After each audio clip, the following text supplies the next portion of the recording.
K ramp movie బాగుందన్న, చూడండి. Cinema main concept comedy comedy comedy, some love scenes. బయట reviews చాలా చూస్తున్నాను, మిక్స్డ్ రివ్యూస్. బాగాలేదు, రాడ్ అది ఇది అంటున్నారు, కే ర్యాంప్ని కే రాడ్ అంటున్నారు. అవేం పట్టించుకోకండి. పండక్కి ఫ్యామిలీతో చూడడానికి ఇలాంటి సినిమా పర్ఫెక్ట్.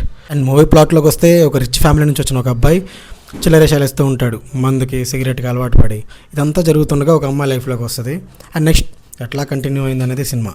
సమ్ ఆఫ్ ఆడియన్స్కి ఎందుకు డిసప్పాయింట్మెంట్ అనిపించిందంటే, routine story, routine love story, routine comedy, daily మనం వినే పంచులు, నరేష్ గారి క్రింజ్ డైలాగ్స్, వీటన్నిటి మీద మూవీ వెళ్తూ ఉంటుంది. అదే చాలామందికి నచ్చలేదు. సేమ్ నీలానే కెరీర్ స్టార్టింగ్లో నాగశివరాయ కూడా ఎక్కువగా రొమాంటిక్ కామెడీ జోనర్ తీసుకున్నాడు, ఇప్పుడు షెడ్కి వెళ్ళిపోయాడు.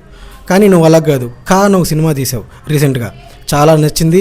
ఆడియన్స్ కెరీర్ హైయెస్ట్ కలెక్షన్స్ ఇచ్చారు ఆ సినిమాకి నీకు. అలాంటి డిఫరెంట్ కాన్సెప్ట్స్తో రా. ఇలాంటి రొమాంటిక్ కామెడీ జోనర్ ఇంకా ఆపేసి, ఇంకా ఎంకరేజ్ చేయరు. ఇంకా ఈ కే ర్యాంప్ గురించి మాట్లాడుకుంటే, సినిమా బాగానే ఉంది కామెడీ పరంగా, చూసేయచ్చు. మరీ జనాలు మాట్లాడుకునేంత రాడ్ అయితే కాదు. రొటీన్ స్టోరీ వల్ల మీకు అట్లా అనిపించింది తప్ప సినిమా చూడొచ్చు. డిసప్పాయింట్ చేయకండి పాపం కిరణ్ అబ్బవరంని.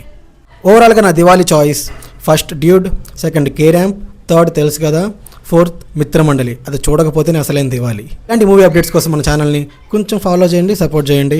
మంచి కంటెంట్ మీ ముందుకు తెస్తాను.